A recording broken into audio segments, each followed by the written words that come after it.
the ancient tablets in the world. That's who you're talking to right now. Do you understand that the Bible was not written by any of the disciples? He got flabbergasted. I'm like, dude, listen to me. The disciples, if you were to do your studies, they were actually illiterate men. They couldn't read or write. There was nobody standing there transcribing every sentence that they've spoken either. How did the Bible come along, even including the Old Testament? You've heard me say this before. They copied the majority of that stuff from the Enuma Elish, the Atrahasis, the Mahabharata. You have some of the Egyptian Book of the Dead, right? You have in there, you have, like, for example, the 42 Laws of Mayat. You know, that's where you get the 10 Commandments that were extracted from that information. You have the Bhagavad Gita, the Tibetan Book of the Dead. You have the Sumerian tablets that are outside of the Enuma Elish. There's many tablets that exist. The Code of Hammurabi, the Epic of Gilgamesh. I mean, that can just keep going and going and going. And I said, then you have the Emerald Tablets, where Jesus's teachings are identical copies of Thoth's teachings from the ancient Kemetic mystery schools taught 50,000 years ago in the land of Kem, which is now known as Egypt. And I could see the steam coming out of this guy's ears. He couldn't even conceive what the heck I was telling him. And I said, do you know that the Bible was written thousands of years after the people were long gone, dead, buried, bones disintegrated, and everything else on the ground? He said, no, what are you talking about? I said, listen to me, man. The Bible was written from 100 AD to 900 AD. And who wrote the Bible? Those were followers of Thoth.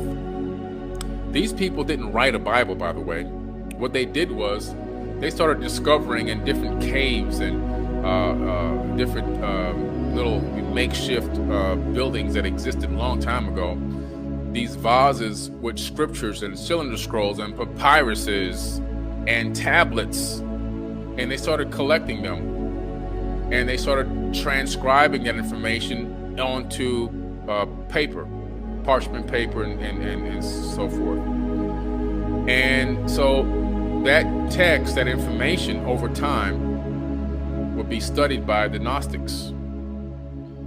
Even in more time, much later, you have then the Coptic Christians, and then you also have the councils that were formed. Like, for one is the Council of Nicaea, who then started analyzing a lot of these copied and recopied and recopied and recopied and recopied texts, and started analyzing which ones to keep and which ones to keep out, which ones to keep. They were thinking, let's make this into an actual canonized book. We'll take this and put that in here. We'll take this one. No, that talks about aliens. We don't want the book of Enoch in here because he's talking about aliens. Let's leave that one out. We don't want the myth of Adapa in here because he's talking about aliens. We don't want that in here. That's the book of Adam. We don't want that in here. So you have all these apocryphal texts that were kept out, right? And the Council of Nicaea coordinate and create this hodgepodge of a book based on hand-picked content, curated content that they wanted, that would allow them to still maintain control over the people.